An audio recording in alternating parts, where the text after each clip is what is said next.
เฮาตัดสินใจให้เด็ดเดี่ยวว่าเฮาสิเอาจังไดเลือกทางชัดเจนลงมือกระทำโดดอืมมันเกิดขึ้นอยู่ตลอดกาลสภาวะธรรมอะนะแต่ว่าเฮาบ่เฮาบ่ได้ใส่ใจเบิ่งเฮาก็เลยบ่เห็นนั่นน่ะหลักหลักการปฏิบัติแบบรวบลัดเลยเดี๋ยวสิแนะนำวิธีให้คันเฮาขี้คร้านไปศึกษาปริยัติธรรมอะนะว่าเขามองบ่ดีว่าซั่นตะไปเฮาสิไปเรียนไปอ่านพระไตรปิฎกไปหยังมันก็เขามองบ่ดีว่าซั่นเด้อมาปฏิบัติก่อนพอปฏิบัติแล้วพอจิตสงบมันสิจำมันบ่แม่นเรื่องยากมันสิจำตอนแรกพระอาจารย์บ่ได้คิดว่าสิบวชอยู่จังซี่ดอกห้องสิบวชน้อยเดียวนึงบ่ได้คิดไกลปานนี้แต่พอบวชเข้ามาเฮาก็เฮาบ่เคยบวชชีวิตเฮาบ่เคยบวชเฮามาบวชเอาตอนเมื่อแก่แล้วนะก็บวชบาซื่อๆเด้บาบวชซื่อๆบ่คิดว่าสิอยู่ยาวจังซี่พอบวชเข้ามาเฮามาอ่านบทให้พรยถาสัพพิหยังต่างมันเป็นเรื่องยากเสียเหลือเกินเพราะมันบ่เป็นภาษาเฮามันเป็นภาษาบาลีภาษามคธมันคัดเสียเหลือเกินขนาดมันก็เลยใจบ่เอาใจบ่เอาแล้วก็อยากซิกละบัดมันอยู่บ่ได้ดอกมันน่าอายสิไปนั่งอยู่ซื่อๆนะเวลาฉันก็นกมือซื่อๆเว้ายังก็บ่เป็นมันน่าอายมันไปเห็นคนอื่นเว้าได้แน่น้อยเว้าไว้ก็สอนเขาคือเก่งเขาคือจื้อนะโอ้ยเป็นจังไดบัดไปเราก็ปวดหัวพอใจมันบ่เอาแล้วใจหนึ่งก็ยังคิดว่าโอ้ถ้าแม่นว่าเป็นคือเพิ่นได้นี่สิบ่จักซิกดอกก็น่าสิอยู่ได้อยู่หั่นน่ะแล้วอันนี้เบิ่งสิตั้งใจไปอ่านบ่ได้ปวดหัวมันคัดมันของแล้วก็จิตมันก็คิดมากบาดมันคิดสารพัดคิดเท่าไรก็คิดไปเรื่องอดีตแล้วก็เรื่องอนาคตอีกต่อไปโอ้บ่เอาแล้วฮ้อนคนกระวนกระวายแล้วบัดนั่นมันเป็นอย่างนั้นแต่ว่าพอมาปฏิบัติบัดปฏิบัติก็บ่ได้คิดว่าสิไปปฏิบัติไปเล่นซื่อๆหั่นแหละมากกับซิกก็คิดแต่เท่านั้นจิตใจมันก็บ่ได้หวังสิอยู่แต่พอไปนั่งสมาธิมันก็วุ่นบาดมันฟุ้งพอมันคือถูกขังไว้นะรับตาลงก็มันก็ไปตัวที่เบิดจิตนะไปตามอารมณ์นั่นแหละจิตฟุ้งปรุงแต่งโอ้บ่ได้ดอก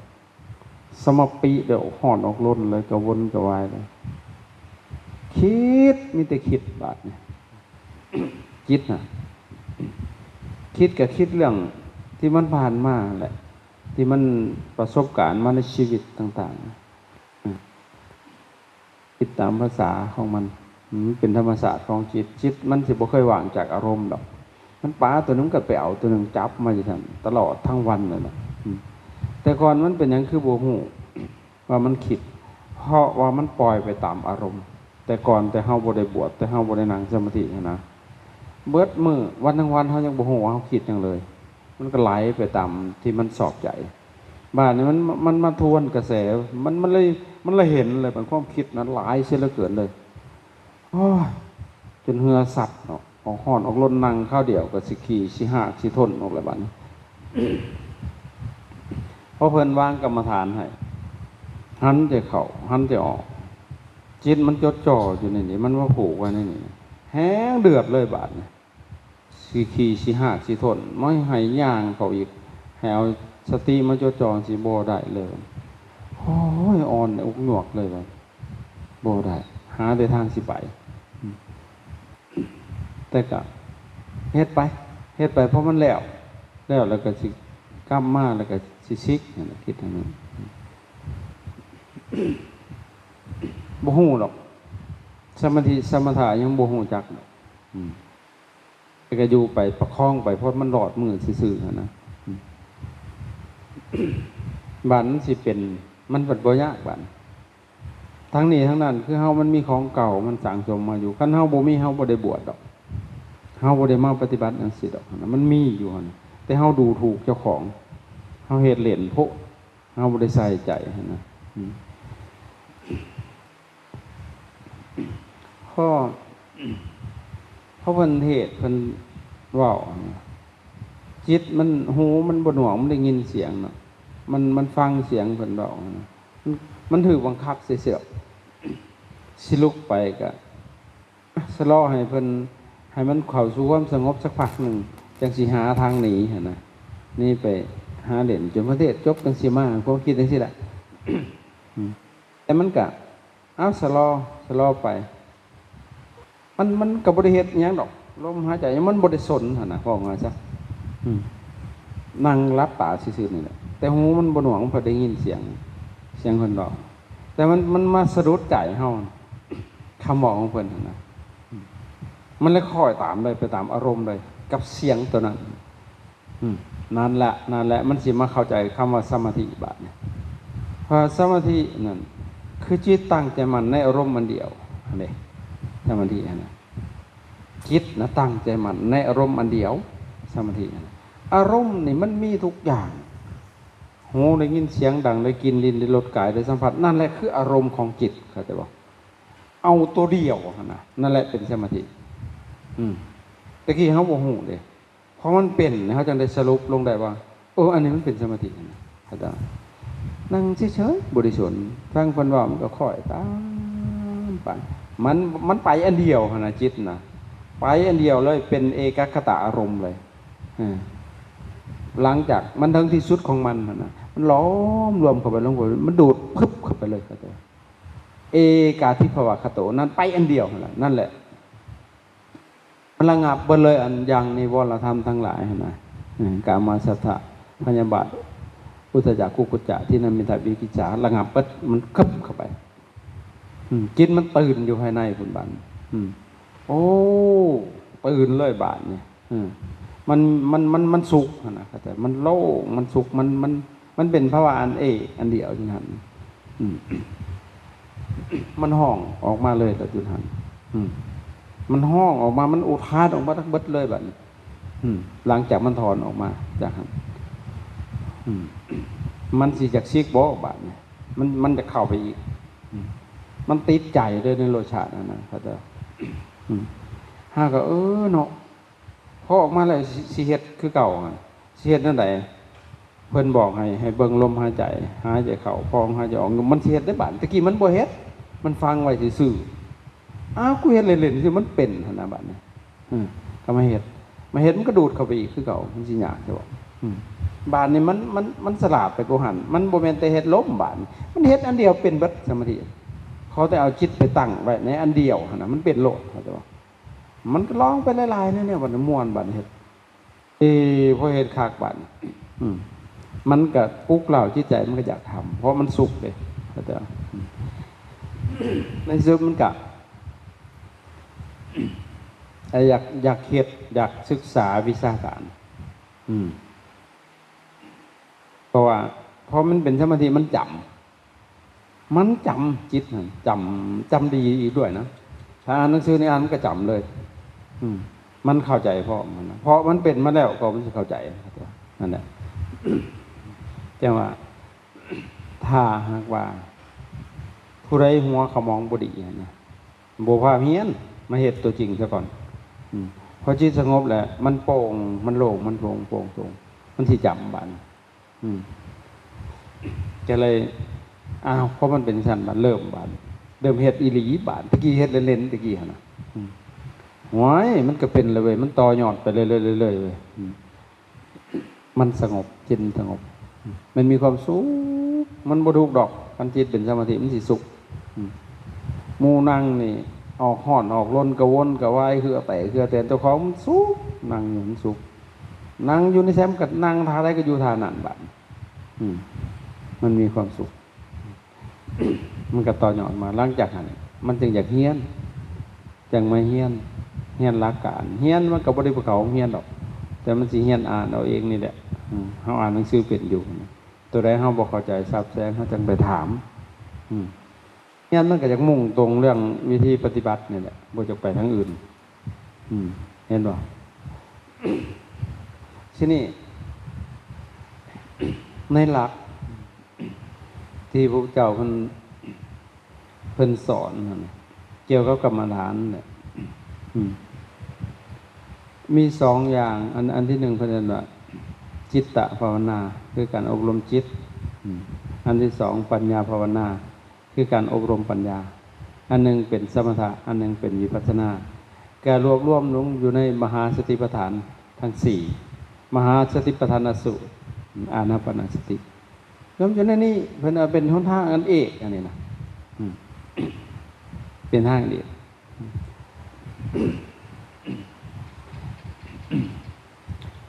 คือเอาลมหายใจนี่เป็นหลักเข้าเคลียร์อยู่กับลมหายใจเป็นหลักโบบาลมเอาลมนี่เป็นหลักเอาสติเป็นเสื้อตึงไว้เพื่อสิผูกจิตเฮาหั่นน่ะเข้าเคลียร์อยู่จังซี่ตาของเพิ่นก็มีลมยาวเบื้องต้นให้เบิ่งลมยาวๆแต่พวกเฮาเบิ่งจักสิได้ทันใดได้เพราะหาหน้าที่บ่จนเฮาก็เศร้าเฮาขี้ข้านมันก็เลยบ่เป็นผลอีหยังหั่นน่ะลมยาวๆนี่มันสิเคลียร์อารมณ์ต่างๆหั่นน่ะแล้วก็สิทำให้มันร้อนมันเป็นทุกข์ที่ข้างว่าอัสสะสันโตที่ข้างอัสสะปัสสะสามิติปัชชนติภิกษุนั้นเมื่อหายใจออกยาวก็หูชื่อทั่วถึงว่าหายใจออกยาวเมื่อหายใจเข้ายาวก็หูสึกทั่วถึงว่าหายใจเข้ายาวนี่อันนี้ก็คืออยู่ในหมวดกายของมหาสติปัฏฐานกายญานุปัสสนาวิปัสสนากายญานุปัสสนากรรมฐานแต่ถ้าเฮาเบิ่งลมเฉยๆเบิ่งลมเฉยๆดึงต่อกันอยู่กับลมเฉยๆคือเอาสติประคองอันนี้ก็เชื่อให้เฮาเป็นสมาธิเป็นสมาธิแล้วหลังจากหันก็เข้าไปสู่ฌานแต่ยังบ่ได้เป็นวิปัสสนาเด้สิเป็นวิปัสสนาก็ต่อเมื่อเพิ่นว่ากายญานุปัสสนาก็คือมีสติฮู้นะฮู้ทันฮู้ทันตามดูฮู้ทันอนุปัสสนาแปลว่าตามดูฮู้ทันคือสตินี่จดจ่อนะตามดูฮู้ทันทุกระเบียดนิ้วของลมมันเป็นจังได๋พอในขณะที่หายใจเข้าหายใจออกนั่นมันสิครบเบิดเลยกายเวทนาจิตธรรมเกิดร่วมเบิดเลยมีสติจ้องเบิ่งลมมันเป็นจังได๋มันจิตเป็นจังได๋มันเกิดเวทนามันเป็นจังได๋นะในขณะที่ลมยาวหั่นน่ะเห็นบ่มันสิเกิดร่วมเบิดทุกสิ่งทุกอย่างนั่นแหละมีสติยืนโลงอยู่หั่นน่ะหายใจเข้าหายใจออกภิกษุนั้นเมื่อหันใจออกยาวเห็นบ่ก็หูสึกตัวทั่วถึงตามดูหูทันจิตเมื่อสติก็เปรียบเหมือน อืมนายถาวรคนนั้นก็คือนายยามประตูนั่นแหละยามประตูพ้นเขาพ้นออกแต่ถ้าเบิ่งเฉยๆหั่นนะฮู้เฉยๆหั่นนะอันนี้ก็มันเข้ามันออกแต่แบบเฮาบ่ตามดูฮู้ทันหั่นนะมันก็เป็นสมถะตัวนี้ฮู้มันก็ดิ่งๆๆเข้าไปเป็นสมาธิซื่อๆหั่นนะครับแต่ถ้าหากว่าตามดูฮู้ทันละเอียดชัดเข้าไปอีกมันสิเป็นวิปัสสนาสิหูทุกแง่ทุกมุมเลยอันนี้ลมยาวเจ๊เขาหูสึกตัวทั่วถึงทุกซอกทุกมุมของกล่องลมมันเป็นอะไรหูแล้วก็ปล่อยเลยว่ามันหูเลยสิไปเฮ็ดในหูแล้วก็วางหูเฉยๆดันเข่าดันออกเฮ็ดอยู่นั่นแหละมันเกิดสิห้อนมันเกิดทุกขเวทนาในเมื่อมันทุกขเวทนาเกิดขึ้นจิตมันกับปั่นป่วนมันก็หูอีกมันเป็นอะไรนั่นมันเกิดขึ้นหูในที่ก็หูแบบหูเห็นสิ่งพวกนี้เป็นพระไตรลักษณ์ทั้งหมดเลยตายก็เกิดขึ้นตั้งอยู่ดับไปนะคือบทเทียงนะเป็นอนิจจังทุกขังอนัตตาเวทนาก็เช่นกันมันก็เป็นอนิจจังทุกขังอนัตตาคือกันจิตก็คือกันเป็นอนิจจังทุกขังอนัตตาธรรมก็เป็นอนิจจังทุกขังอนัตตาคืออยู่พระไตรกฎของพระไตรลักษณ์ทั้งหมดเลยบทเทียงไปให้วนตลอดทนอยู่บ่ได้ก่อนท่าบ่มีตัวตนสุดท้ายกันให้เห็นเป็นจังซี่อย่าให้เป็นเฮ้าเข้าไปอยู่ในหันแต่ส่วนร้ายปัดว่าเป็นเฮ้าคอยเป็นทั้งชั้นคอยเป็นทั้งสี่มันมีตัวเฮ้าเข้าไปอยู่ในหันเข้าใจเฮ็ดแต่เขาแต่ออกแต่ถ้าเฮ้ารับตาเฮ็ดอาจสิห้อนตื่มถ้าเมื่อตาเฮ็ดอาจสิเบาแต่บางคนมันก็ถือกับรับบางคนก็ถือกับมือต้องเฮ็ดเบิ่งพระพุทธเจ้าเพิ่นบ่ได้บอกให้รับตาบ่ได้บอกให้มือตาให้ปั๊บเอาเองต้องเฮ็ดเบิ่งแต่เขาก็เลี้ยวไปสิเลี้ยวไปธรรมดาแต่ของจิตมันรู้สึกอยู่ในเบิ่งเฮ็ดบ่มีประมาณดอกบ่ต้องว่าเฮ็ด5 นาที10 นาทีบ่ต้องเฮ็ดจนจำเฮาทนได้หั่นแหละนั่นแหละสมาธิมันหาประมาณบ่ได้เด้ถ้าผู้ใดเล่นลมยาวได้เฮาสินั่งงามพวกเล่นลมยาวบ่ได้นั่งขี้ลายคดกองจ่องอยู่นั่งหลังคดกองจ่องพี่แหละคอตกตุบสูบนั่นน่ะหายใจทั้งสวงลองเล่นลมยาวคันสินั่งคดนั่งงอนี่สินั่งงามหายใจเข้าลึกๆผู้ใดเล่นลมยาวได้เนี่ยโหสุดยอดเลยแหละเฮ็ดเงาทวิตมันหยาบมันก็สิถูกห่อนนั่นแหละมันบ่ง่วงดอกอันนี้พวกเฮาเวลาเฮ็ดน่ะเพิ่นอยากสงบเพิ่นแฮงวุ่นวายคักปานมีความอยากแล้วมันก็พิษเลยมันเป็นตัณหาอยากสงบนะแฮงก็วุ่นวายเขาจะบ่ต้องรอหัวมันอีหยังนะสิเฮ็ดนี่เฮ็ดมันสิเกิดขึ้นให้เห็นอยู่เฮ็ดลมยาวมันก็ฮ้อนหูอื้อพุ่นน่ะฮ้อนสมเม็นไปว่าทั้งกายพุ่นน่ะเฮ็ดจนเมื่อยถ้าวิตมันก็นักหน่วงพอมันหยาบพอเฮ็ดไปทนไปสักพักนึงมันเริ่มละเอียดลงมามันก็สิสบายลมยาวแต่พอละเอียดแห้งก็ยาวมันลมความละเอียดแห้งก็ยาวแต่พอละเอียดเขาคักแห้งยาวลมหั่นบ่ได้เบิดง่ายๆจะเข้าสุดมันจักมันมาแต่ใส่มามันออกกันยาวนานเบิดแต่ลมนะแต่ว่าการเบิ่งลมนี่มันก็มีวิธีเบิ่งแบบหนึ่งตามเพื่อนนั่นอนุพันธนาตามลมนะใจเขามันเลยรูดลงนะคือตามลม หายใจออกมันแล่นรุดๆออกนะดึงมันเป็นวงนี่แหละมันดึงหายไปดึงเข่าเป็นวงนี่เบิ่งแต่เท้าเบิ่งอันแต่อย่างเดียวจังสี่หั่นนะบ่มีการพิจารณามันก็สิดูดเข้าไปสู่อันสมาธิได้เป็นองค์ฌานเพราะนั้นมันสิดูดมันสิน่วงองค์ฌานเพราะจิตมันสิเป็นอารมณ์อันเดียวมันสิไปอันเดียวนะครับแต่ถ้าเฮาเบิ่งลมหายใจแล้วก็เบิ่งอาการเบิ่งทุกสิ่งอย่างนะตัวนี้มันสิบ่ดูดเข้าเข้าใจบ่มันเป็นการเจริญวิปัสสนาในตัวน่าสิฮู้ทุกซอกทุกมุม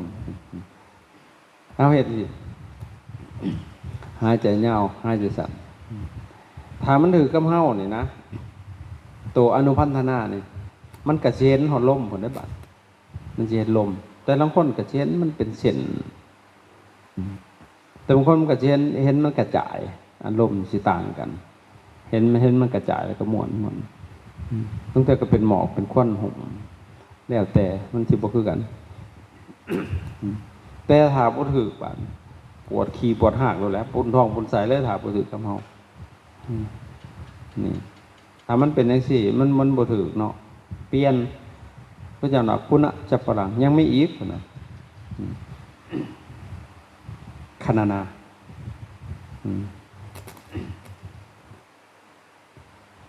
คณนาแปลว่านับลมเพื่อสิให้สติของเฮาจดจ่ออยู่จะเข้า1หายใจออก1ก็ได้1 2 2 3นับถ้าลืมตั้งไหมนับกลับไปกลับมานะเพื่อสิให้จิตของเฮามันจดจ่ออยู่ในอารมณ์อันเดียวนะครับถ้ามันถึกมันก็คล่องแคล่วจังหน่อยจิตมันก็อยู่ในอารมณ์อันเดียวมันสิไปอันเดียวนั่นแหละมันจิตสิไปสู่อันเดียวระหว่างผู้เพ่งกับผู้ถึกเพ่งนะมันจ้องกันมันสิรวมเข้ากันเป็นหนึ่งนั่นแหละให้เป็นสมาธิแต่ถ้าบ่ถือกะมิแต่ลืมเฮ็ดได้2 บาทจักมันไส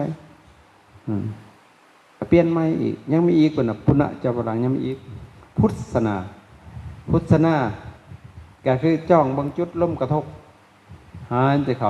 มันสิกระทบนี่นะขี้ซบเฮานี่ผู้ใดขี้ซบงอๆก็สิมันก็สิเย็นหางมันสิมึนขึ้นน่ะนะมันสู้ซบงอๆสิเห็นง่ายมันสิมึนเขานี่ขึ้นหัวพุ่นหนาพุ่นแล้วหัวใหญ่ขึ้นได้บาดน่ะโอ้ใหญ่ขึ้นนี่หรือบัดน่ะเป็นจังซั่นโอ้มันคักแต่พวกเฮามัน1สถามันบ่พออาจารย์ก็เลยว่าปลุกเราเท่าใดก็ซ้ำนั่นนะนั่นอะไรเนี่ยเดี๋ยวหลังจากนั้น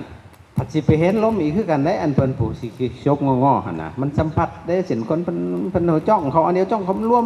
มโตกันบาดนี่เห็นลมเจี๊ยบเข้าไปเข้ามามันเป็นสิได้นี่ซั่นแต่คันบ่ถือปวดหัวอีกได้เพิ่นผู้นี้คันบ่ถือขนาดยังมีอีกเพิ่นว่าปุณณะจัปปะรังยังมีอีกถาปนาตั้งไว้นี่แต่ตัวนี้บ่อยากแนะนำปานใดมันอยากไปสู่ฤทธิ์สู่เดชถ้าผู้ใดมีของเก่าลองผู้ใดอันเล่นลมแล้วมันสิแน่นขึ้นมาพี่นะวุบปับหัวเพิ่นนี่คือใส่หมวกเนี่ยไอ้หมวกนี่แหละท่านอยากให้มันระงับอันบ่อยากให้มันแน่นอันนี้ก็บ่ได้ยากมีแต่ระงับลมซั่นน่ะเฮ็ดให้ลมเบิดไปมันสิเบามันเบิดลมเฮ็ดให้มันเบิดก็ได้แต่ว่าขณะที่เฮาไล่ลมหันลมยาวลมสั้นลมมันเต็มอยู่ในกระโตของเฮานี่มันอัศจรรย์ได้กลัวฮอดอันบังเตาลมพุ่นเอาเบิ่งคันบ่ระงับลมมันนอนมันสิพาเพิ่นสัตว์ไปบาดสัตว์ไปสิได้แล้วบ่ฮู้มันสิดึงไปดาดคือเบิ่งไฟแสนผู้เล่นลมเก่งๆนี่จักมันมาแต่ไสแล้วมันก็อัศจรรย์คือกันเด้มันสิเอาตอนนอนมันสิหอบไปนะ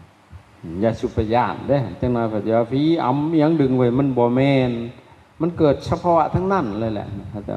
ให้มีสติเฝ้าเบิ่งอยู่เห็นบ่เพิ่นจังให้ฝึกสติเฮ็ดน่ะมีสติทุกอิริยาบถลางเทื่อนอนอยู่ซื่อๆคือมีหยังแล่นขลืบหนังเฮาพุ่นเด้อันล้มนั่นแหละทั้งเบิดนั่นน่ะมันสิแล่นน้ำต้นน้ำโตหัวใจนี่ครับ อันนี้สเต็ปลมยาวเนาะลมยาวนี่ก็เฮาประมาณเอาเองดึงเขาจดจ่อให้ฟังอาจารย์ว่าแล้วเฮ็ดมันบ่ถูกก็เปลี่ยนตามนั่นแหละเฮ็ดโอ้ตัวนึงบ่ถูกกับเฮาบางสิเฮ็ดแบบนี้เบิ่งเฮ็ดสินะมันสิเสียหายหยังสังเกตเบิ่งเฮาสิเจริญสมถะอย่างเดียวก็ได้หรือสิเอาวิปัสสนาไปพร้อมก็ได้ในการเจริญอานาปานสติกายกายานุปัสสนาอนุปัสสนาแหละคือวิปัสสนาเข้าใจป่ะกายานุปัสสนาสติปัฏฐานมีสติหูเมื่อกายนี่แหละกายหยาบก็คือลมนี่แหละหลังจากหันย่อยลงไปอีกว่าย่อยลงไปสู่อิริยาบถย่อยลงไปการเคลื่อนไหวการเน่งติ่งอย่างต่างๆเข้าใจป่ะนั่นแหละเป็นวิปัสสนาเข้าใจป่ะแต่มันกระดิกนิ้วกำลังฉีกแล่สายแล่ขั้วอย่างต่างๆทั้งหมดเลยแหละถ้าว่ามันนิ่งหันมันติ่งน้อยนึงมันก็สิแตกหยาบพุ่นคันมันนิ่งนะเข้าใจเฮาขับเฮาเคลื่อนเฮาเน่งน้อยนึงมันสิแฮงนี่จ้ะหลังจากเอาลมยาวแล้วเอาลมสั้นบัดมันเมื่อยมา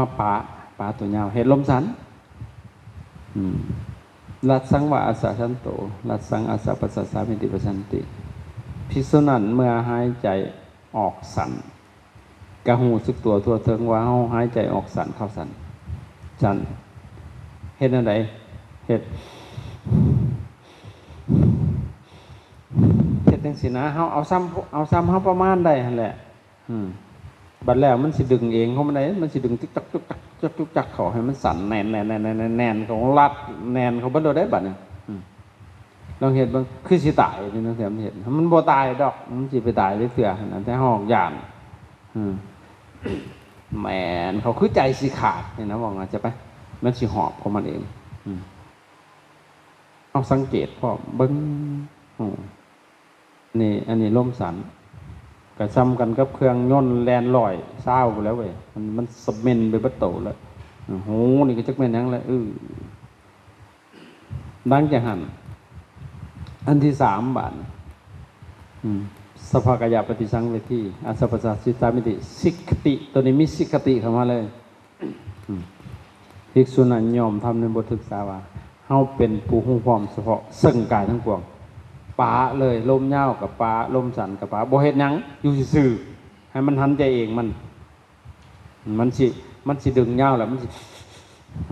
สิสะอื้นดอกพอมันสิปั๊บมันสิทดรอบลงมาหาจากยาวมาสู่สั่นจากสั่นสู่ยาวมันสิทดรอบมันเองมาเฮ็ดตัวนี้มันสิสงบไว้เลยผู้ใดเฮ็ดยาวได้โดนเฮ็ดสั่นได้โดนแห้งก็สงบไว้ฮ้อนๆนั่นมันสิปั๊บลงสู่เย็นนี่ไวเลยมันสิระงับมันสิกระตุกเบิดน้ำกายของเฮานี่มันสิสะเม็นมันสิกระตุกสะเทือนไปเบิดหูของเฮามันสิรีลงลมมันสิระงับพอลมมันสิระงับอิริบาทเนี่ยมันสิคันน้ำหนาน้ำตาตั้งแต่กับสิมีคือเข็มมาทิ่มน้ำหลังของเฮานี่นะเดียดดาดๆฐานั้นเท่ากับคือสิมีแมงยังมาไปน้ำหนาน้ำตาสิเข่าหูดังสิเข่าหูเข่าตามันเบี้ยนอยู่นี่แหละจริงๆมันบ่มีหยังดอกมันเป็นกายคือลมมันระงับอะไรตามเส้นเลือดฝอยที่เฮาอารมณ์แห้งนะมันเลยคันแต่ถ้าหากว่าเฮาบ่สนใจแป๊บเดียวแค่นั้นน่ะตัวนั้นมันเป็นตัวนี้ว่าเราทำตัวมะกวนเฮาดอกนะแป๊บเดียวมันก็สิระงับและสิรับพร้อมอีกดีบ่ดีหั่นนะสิรับโดยบ่ฮู้โตเลยแต่ว่าก่อนมันสิระงับตัวนั้นให้ดึงเอาลมอีกดึงลมยาวๆอีกอันนี้เว้ารวบรัดเด้ดึงลมยาวๆ 2-3 บาทเอาพระเจ้ามันเว้าไปต่อเลยบัดปัดสัมภยังกายะสังขลังอาสาปัสสะสิสัมมิติสิกขติภิกษุนั้นยอมทำในบทศึกษาว่าเฮาเป็นผู้ทำกายสังขารให้ระงับกายสังขารก็คือลมนี่แหละนิ่งๆบาดนั่งนิ่งๆลมมันเบาๆลงสุดมันเข้าไป มันสิเบาคอยลงลมนี่นะพอคอยลงไปแล้วมันสิหยุดอยู่มันสิบ่หายใจนะโดนเติมมันสิปุ๊บขึ้นมาอีกหายใจอีกหลายครั้งหลายหนไปเบิดไปเลยลมระงับไปเลยมันบ่มีลมหายใจเลยในระหว่างตัวนี้หันมันสิเกิดปฏิกิริยาเกิดชัพพะขึ้นรู้สึกว่าโตของเฮามันยืดมันยาวหั่นนะมันยืดขึ้นโตต้นโตของเฮานี่มันเทื่อกันหนาก็ยืดก็ยาวจังได๋มันแปลกๆมาเป็นตัวนี้บางเทื่อนี่ฮะหายใจอยู่ซื่อๆก็ข้างก็ยืดออกเทื่อก็หนาใหญ่ขึ้นเทื่อก็หัวมันสิเป็นอันนี้มันเป็นชัพพะของจิตเพราะมันลืมโตมันน่ะนะเข้าใจบ่มันอยู่กับการเพ่งหลังจากหันลมมันเบิดไปเฮาก็เฝ้าเบิ่งอยู่หั่นน่ะจักหน่อยก็สิเกิดสิบ่ตายก็คือบ่ทันใจจนเอามือมันงมเบิ่งท้องพุ่นได้แต่กายมันเริ่มเย็นแล้วคันเป็นสิกายสิเย็นพอปิติมันสิเกิดเลยมันสิเกิดเริ่มเกิดปิติเริ่มคือกันกับเอาผ่าบางๆคือด่างแฮคือหยังคือใยแมงมุมมาหุ่มเฮาห่อปลัดโตของเฮามันสิเป็นลักษณะนี้อันนั้นคืออาการของปิติพอลมระงับมันสิเกิดปิติหลังจากนั้นมันก็สิเย็นกายมันสิเย็นอันนี้เว้ารวบรัดได้บ่มันสิเย็นในมื้อนั้นได้หลายมื้อต่อหลายเว้นไปมันสังสมไว้มันสิเย็นมันสิหนาวแล้วมันเป็นหวัดพุ่นแหละบัดนี้หนาวสิตุ่มผ้าพุ่นเด้บางคนมันระงับคักๆมันสิเย็นจักเท่าใดมื้อพุ่นบางคนอยู่ได้เป็นเดือน2 เดือนมันสิเย็นอยู่จังซั่นมันเย็นของมันแต่ภายในเย็นของมันที่กระดูกเข้าใจบ่ผิวพรรณสิพองออกมาแบบมันเป็นเนี่ยแต่ว่าให้เฮ็ดเบิ่งคันเฮ็ดผัดอยากเป็นได้บ่มันบ่เป็นเด้อยากสู่อยากหัวมันเฮ็ดมันเป็นอันสิฮู้มันสิซื่อเข้าใจบ่เฮาน่ะคันเฮ็ดผัดโอ้ยเฮาบ่ได้มันสิอันเป็นเนาะบ่ได้ให้มันได้สิเย็นเนาะให้มันสิเฮ็ดลมบ่ว่าโอ้ยมื้อจะดึกๆอันคันยังอยากอยู่น่ะบ่ต้องสนหัวมันดอกสิ่งใดมันมาให้เบิ่งสิฮู้มันตัวนั้นฮู้แล้วก็วางกลับมายัดใส่ลมนี่คือเก่านี่เบิ่งไปนั่นวิธีหนึ่งส่วนหลายเป็นหน่อยมันเป็นตัวนี้มันสิดึงลมต่อกันมันสิดึงเข้าไปสู่สมาธิเข้าไปฌานอันนั้นน่ะใช่แงบตายอยู่หั่นอันนั้นน่ะมันบ่เป็นวิปัสสนาเข้าใจบ่แต่ถ้าเฮาเบิ่งฮู้ลักษณะมันละเอียดทุกซอกทุกมุมมันสิเป็นวิปัสสนาตัวนี้หั่นนะมันสิบ่แล่นเข้าไปกึบไปโง่ซื่อๆนี่หั่นเด้ตัวนี้หั่นนะมันสิถอนออกมามันสิตื่นอยู่ตลอดฮู้อยู่ตลอดถ้าจะให้มีสติอยู่ตลอดอันนี้เป็นวิปัสสนาวิแปลว่าแจ้งอัสสนาแปลว่าเห็นหูเห็นบ่เพิ่นน่ะอนุปัสสีกายญานุปัสสนาแปลว่าหูเห็นตามเป็นจริงนั่นน่ะอนุแปลว่าตามอนุหน่อยภายหลังตามเห็นสิ่งที่มันเป็นเลยให้มันแจ้งก็จะพอลมระงับมันเกิดปิติบานเกิดปิตินี่โหโตมันเบามันย่างชิวๆเลยไปนอนเป็นสัตว์ของคนทางผมมันย่างไปแต่มันออกดื้อสิมันบ่ฟังความตะกี้มันเป็นหลายครั้งนะเพิ่นม้วนอยู่ผู้เดียวก็ม้วนได้เป็นหัวอีกคนน่ะคือพี่บ้าเนี่ยเหยียดแข้งออกเบิ่งขาบางทีก็หัวแล้วมันเบาเด้โตมันเบาต่างเด้นั่งเล่นไปมันเบาได้โตมันล่องลอยไปจิตมันจักสิวันอะไรมันอธิบายบ่ถูกนะแบบชิวๆเพิ่นน่ะไปเพิ่นลืมได้บัดเพราะที่มันอยู่กับอันนั้นได้บัดนะไปเห็นยังก็ตื่นได้บัดนั่นบางเทื่อคือสิเหาะได้พอเกิดปิติหั่นนะโตเบาโตลอยพระเจ้าเพิ่นญาณเฮาหลงบางเทื่อเป็นแสงได้อันปิติหั่นก็ได้พอยังมันตกได้ยินเสียงซื่อๆมันกระทบแตกหยาบโดดนั่นปิติได้หั่นน่ะเป็นแสงจังนั้นเขาสิว่าอันเขาจูบดวงไฟเทวดาอีหยังต่างๆก็สิบ้ากินหัวอีกแล้วน่ะแท้ก็อันแท้ก็เป็นคือหมอกคือหยังเนี่ยเย็นๆเฮานั่งอยู่ก็ได้มันเป็นอ้ายเป็นควันนะเย็นๆ อันนั้นคือปิติปิติมันมีหลายอย่างเนาะทั้งแท้กระโตของเฮากระตุกมันสาบสานในโตก็มีปิติทั้งแท้ก็คนลุกหยาหยามแท้ก็สาบไปอันนั้นปิติจะไปสนหัวมันเพิ่นไปม่วนมันซะได้บาดนี่มันขาดนะหลงที่พุ่นน่ะเพิ่นว่าเพิ่นอยากเฮาหลงปิติปฏิสังเวทีอัสสะปัสสะสิสสามิติสิกขติภิกษุนั้นยอมทำในบทศึกษาว่าเฮาเป็นผู้ฮู้พร้อมเฉพาะซึ่งปิตินั่นน่ะปิติซื่อๆบ่เที่ยงเป็นอนิจจังถ้าเข้าไปยึดอยู่หั่นทุกขังอนัตตาเห็นบ่มันเกิดห่วงเบิดนั่นเป็นกายเป็นเวทนาเป็นจิตเป็นธรรมอยู่ตลอดนี่ให้เห็นจังซี่แหละอันวิปัสสนานะให้เห็นแจ้งในไสแจ้งในรูปนามรูปที่มันเกิดขึ้นอยู่นี่แหละในชีวิตที่ใจของเฮาเนี่ยนะในรูปนามอันนี้อันทั้งอื่นบ่เกี่ยวหรอกอันนึงอยู่ในนี่โลกมันสิแตกมันสิเรื่องของหัวมันอันน่ะอยู่ในนี่เข้าใจบ่ในโหมน้ำขันธ์หาอายตนะ12ธาตุ18อินทรีย์2อยู่ในนี่ให้เห็นแจ้งอยู่ในนี่เข้าใจบ่มันเกิดขึ้นมันผู้นั้นเป็นนะจะสุมีเฮาอยู่ในหันเข้าใจบ่ให้ซ้อมเบิ่งเข้าใจบ่มีสติมีสัมปชัญญะซ้อมเบิ่งแล้วมันก็ดับไปมันบ่ได้เที่ยงเลยให้เห็นเป็นอนิจจังทุกขังอนัตตาเป็นไตรลักษณ์เพิ่นก็ยังว่าเด้หาว่าเห็นพอเห็นเป็นข่อยเพิ่นข่อยเป็นอันนี้ก็เป็นจังนั้นบ้าสิกินหัวเข้าใจบ่บ่เที่ยงปิติหูหอมเฉพาะซึ่งปิติหลังจากแล้วปิติไปมันก็สุขบัดสุขจนล้นจนเรือมันเอามึงสิเป็นบ้าอีกแล้วอันสุขกันก็ได้เพิ่นเข้าไปเป็นเจ้าของความสุขเข้าใจบ่สุขกันกับบ่เที่ยงเป็นเวทนาซื่อๆเข้าใจบ่เที่ยงพระเจ้าอาจารย์เฮาหลงก็เลยบอกว่าสุขะปฏิสังเวทีอัสสะปัสสะสิสสามิติสิกขติหูพร้อมเฉพาะสิกขติแปลว่าสักหอมซ้อมเบิ่งจอบเบิ่งคักๆหูพร้อมเฉพาะซึ่งสุขค่อยก็เป็นบ้ามาแล้วอันสุขนี่ก็ได้สุขเสียเหลือเกินสุขนะโอ้ยจะมันเป็นมวลเป็นสุขเป็นปื้มสุขจนล้นจนเหลือมันสิทุกข์ได้บาดนี่มันสิไปติดสภาวะได้บาดเพิ่นลงที่เข้าใจบ่อันสุขนั่นน่ะแบบนั้น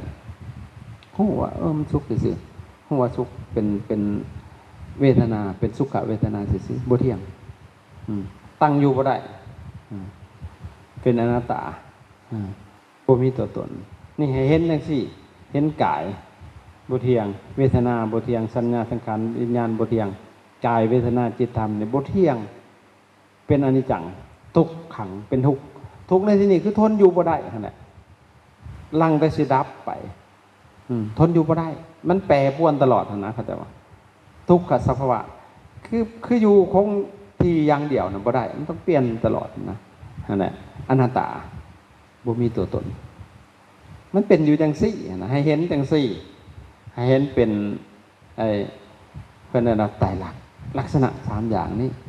อนิจจังทุกขังอนัตตาบ่ว่าสิเป็นกายก็เห็นแบบซี่บ่ว่าสิเป็นเวทนาก็เห็นแบบซี่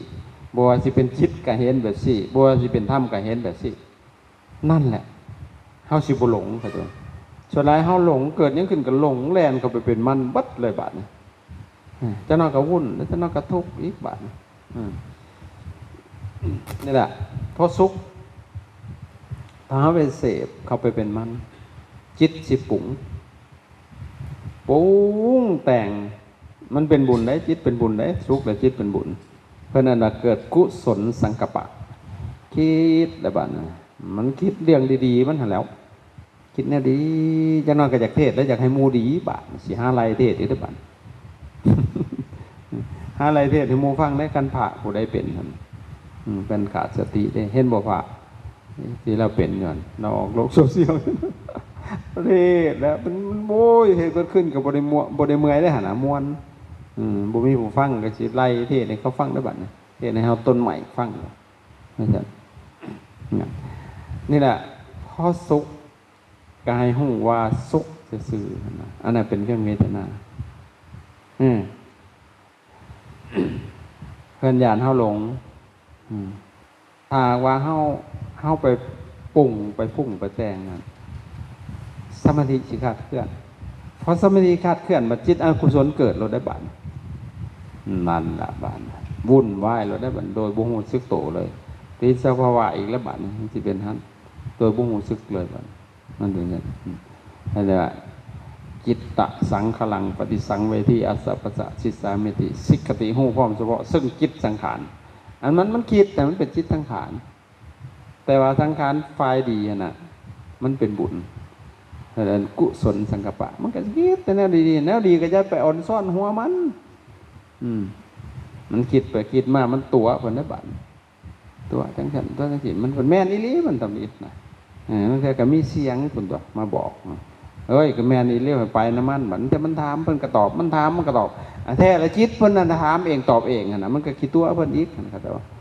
มาสุดท้ายจักมันยังเลยบ่มีมองจบเลยบัดนี่เอาแล้วเกิดมั่วเลยบัดนั่นแหละฮู้ซื่อๆฮู้สันฐานวิตกสวดทรงทางอย่างของจิตนั่นแหละเพิ่นว่าไอ้จิตตะนุปัสสนาอนุปัสสนาตามดูหูทันจิตมันคิดกับหูคิดเห็นไหมกันสั่นแล้วโอ้ยุ่งเลยสมาธิขาดเคลื่อนจิตอกุศลก็เกิดแต่พอหูทันเนาะความคิดชุ่มน้ำกระจ่างลงบัดเฮ็ดจุโลด้วยบัดอันนี้เฮ็ดแบบนี้มันสิมาทางวิปัสสนาจางลงบัดนี้ลืมบัดเอาแหละบัดเริ่มลืมได้บัดนี่แนว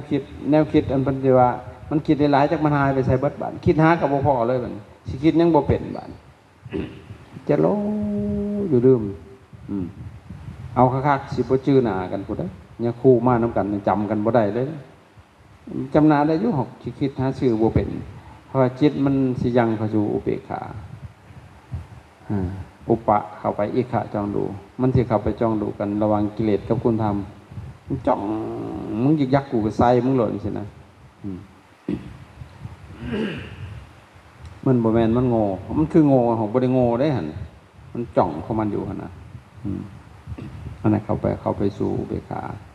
หลังจากเข้าไปอยู่ในหั่นอีกบาดนี่เอาละบาดจิตเป็น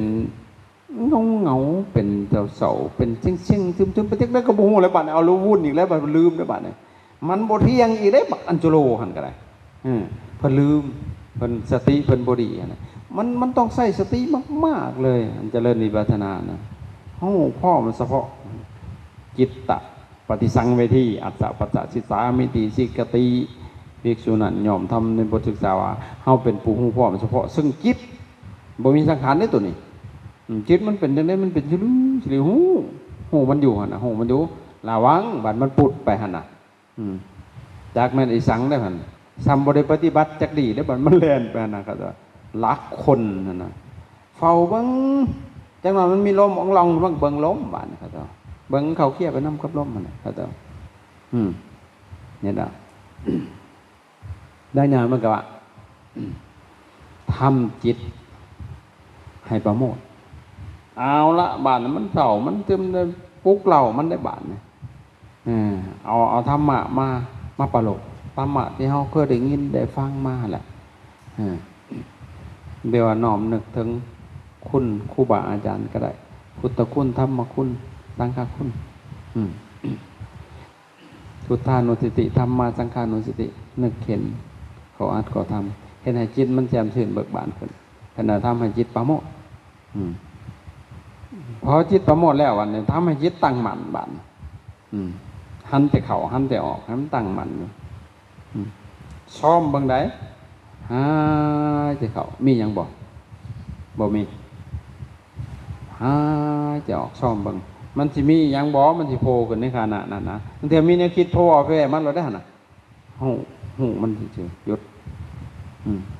แต่ก็เบิ่งอยู่กับลมหายใจบ่มาฮอดนี่บ่แม่นเบิ่ง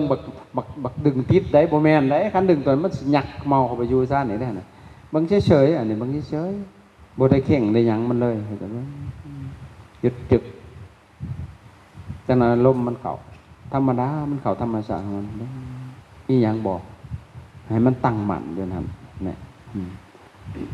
สมถะหังจิตตังอัสสะปัสสะสิสามิติสิกขติภิกษุนั้นยอมทำเป็นบทศึกษาว่าเฮาเป็นผู้ทำจิตให้ตั้งมั่นอยู่หายใจเข้าหายใจออกเห็นบ่ บ่มีปลาเลยเกี่ยวกับลมแล้วเฝ้าบางครั้งปลาลมนี่มันอยากปุ๋งจิตมันสิปุ๋งคิดโน่นนี่นั่นไปหั่นอยู่กับลมน่ะเป็นหลักอย่าให้รักคนเด็ดขาดรักคนก็พาเสือกแล่นและบัดงัวพยศบัดจักสิไปทางใดละบัดบูปลาบูดงไปเลยบัดว่ามันจนพรบูน้ำหมอกหรือบัดไปหลังจากหันอีกวิโมตนังจิตตังทำจิตให้ปล่อยเห็นหรอโบติดข้างเลยจะเขาเกิดนั่นขึ้นปล่อยบติดข้างบอกเขามายึดมันหรือวันกับมันเลยนะห้องคิดว่าบทเทียงเป็นอนิจจังทุกขังอนัตตาเบิ่งทำจิตให้ปล่อยอยู่หลังจากการสิเขาไปสู่เห็นความบทเทียงแล้วบัดอนิจจานุปัสสีเห็นความบทเทียง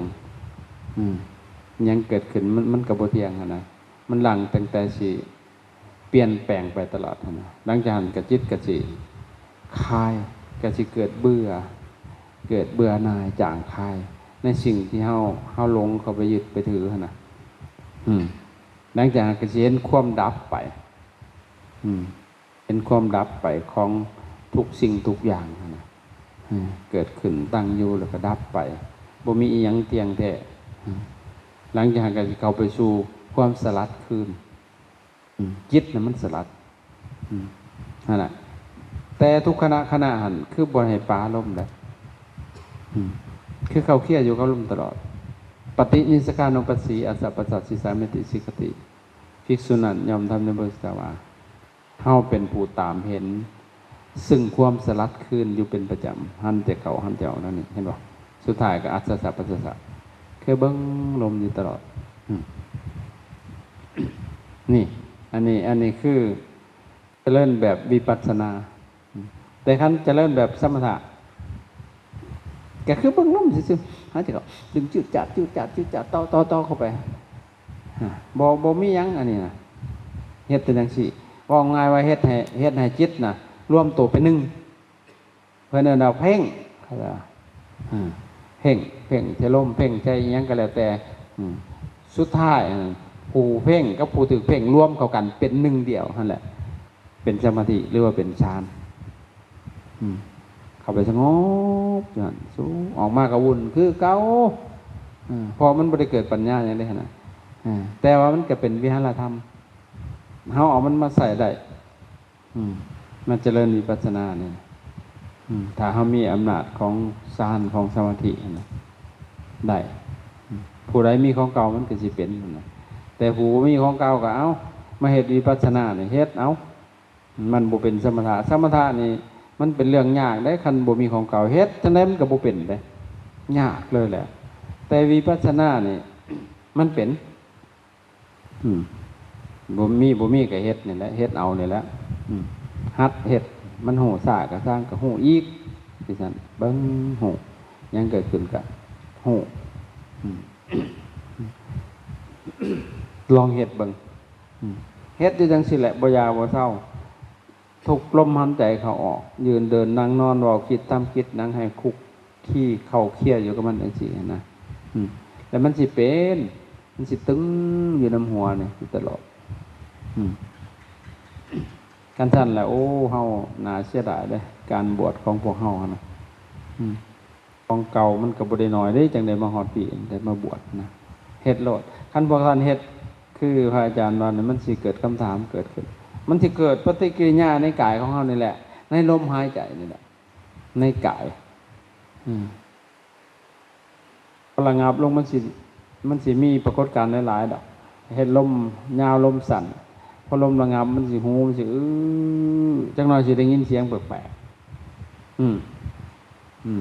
ๆสิได้ยินเสียงเสียงกายนี่ก็มีเสียงคือกันนี่กายสังขารนี่เป็นเสียงลั่นเพี้ยเสียงตุ้มอยู่ในจักมันดังไม่ใช่ปูดังเสียงแปลกๆนี่กายของเฮานะหูก็สิได้ยินเสียงมันเพื่อก็สิเป็นเสียงคือเสียงคนของบ่แม่นยังแนวคนบ่เฮาธรรมดาบ่ฮู้ได้หั่นแหละมันสิมีเสียงแปลกๆเกิดขึ้นนะสารพัดแต่ก็ มันสิเป็นหยังกะยาหัวมันหั่นนะอย่าสิไปหลงถีบนำสิ่งพวกนั้นเดี๋ยวไปเห็นมันสิเป็นนางฟ้ามากระทั่งมันสิเป็นพระพุทธเจ้ามากระทั่งบ่ต้องสนน้ำหัวมันน่ะนะมีสติแล้วก็เบิ่งลมหายใจนี่ฮู้แล้วพอโลดถิ่มโลดบ่ต้องไปวนน้ำหัวมันเขาเจ้าคันไปวนน้ำซุ่มนั่นก็บ้าสิกินหัวอีกได้บัดบ่มีจบอีกบัดนึงอมิตรน่ะถือเสียงมันบอกมันได้หยังถือต่อไปมันตัวได้บัดนี่แหละถ้าเฮาไปวกมุ่นกับสิ่งพวกนี้ถ้าแม่นเป็นพระก็จังน้อยก็หลงถีบแล้วจังน้อยก็ไปหาบอกเลขบอกเบอร์แล้วบัดไปหาทำนายทากพยากรณ์ผู้นั้นผู้นี้ได้บัดหาเบิ่งหมอแล้วเบิดไปหันเท่านั้นแหละสิมีอีหยังแต่นอกก็เสื่อมเป็นได้ก็เสื่อมได้บ่ต้องสนหัวมันนี่มันอยู่กับลมหายใจมีสติประคองอยู่หูอยู่ทุกลมหายใจเข้าออกหูนี่หูกายหูเวทนาหูจิตหูธรรมเป็นอนิจจังทุกขังอนัตตาทั้งเบิดเท่านี้เหตุมันอยู่จังสิจังหน่อยมันก็สิสติก็สิมากขึ้นปัญญาก็สิเพิ่มขึ้นมีสติมีสัมปชัญญะมีความรู้สึกตัวทั่วพร้อม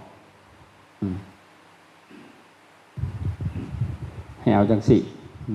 อย่าสิไปสนเด้อเห็นหูกับบ่สนได้ยินเสียงกับบ่ต้องสนหัวมันมีแต่หูแล้วก็พออยู่กับลมหายใจเกิดนั้นขึ้นก็สั่งเอาจังสิคันไปวกวนน้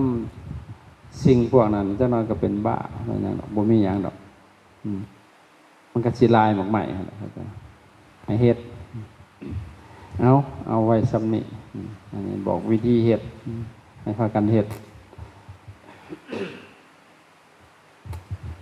เปล่าคือง่ายๆแต่ประเทศมันบ่ได้ง่ายเด้ตั้งใจเฮ็ดก็เฮ็ดก็อย่าสู่อยากนะโอ้ยเฮิงบ่ได้มันสิเป็นเด้มันบ่เป็นเด้เฮ็ดแล้วมันเด้อเฮาปรับเอา